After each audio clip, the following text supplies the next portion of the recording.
Small பிஸ்னஸை support பண்ணலாமா? இதுதான் எபிசோட் 1. ஆக்சுவலி பார்த்தீங்கன்னா நிறைய ஸ்மால் பிஸ்னஸ் ஸ்டார்ட் பண்ணவங்க இருப்பீங்க. மறக்காமல் டிஎம் பண்ணுங்கள், நம்ம கொலாப் பண்ணிக்கலாம். அண்ட் அது இல்லாமல் பார்த்தீங்கன்னா இவங்க என்னோடய சர்ச் மேட். இவங்க ப்ரௌனி பண்ணுவாங்கன்னு எனக்கு தெரியாது. ரீசெண்டாக நான் போட்ட மினி விலாக் பார்த்து தான் நானும் ப்ரௌனிஸ்லாம் பண்ணுவேனே, ஏன் உனக்கு தெரியாதா, என்கிட்ட சொல்லியிருந்தா நான் பண்ணி கொடுத்துருப்பேன்ல அப்படின்ட்டு என்கிட்ட கேட்டாங்க.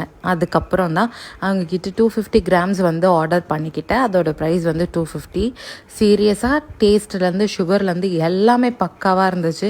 தெரிஞ்சவங்கனால நான் சப்போர்ட் பண்ணலை, டேஸ்ட்டுனால நான் சொல்கிறேன். இந்த மீட்டர் நீட்டு டாமினோஸ் அதெல்லாம் சாக்கோலாவா அந்த ப்ரௌனீஸ்லாம் இருக்கும்ல, அதே டேஸ்ட்டு அப்படியே இருந்துச்சு. உங்களுக்கு ப்ரௌனீஸ் வேணும்னா இவங்கக்கிட்ட டிஎம் பண்ணுங்கள், இவங்க பெஸ்ட்டாக பண்ணி தருவாங்க பெஸ்ட் ப்ரைஸில். அண்ட் அப்படியே போகிற போக்கில் ஒரு மெஹந்தி போட்டுட்டு வந்துட்டேன், அவ்வளோதான். ஸோ நெக்ஸ்ட் வீடியோவில் பார்க்கலாம். பாய். மறக்காமல் டிஎம் பண்ணுங்கள்.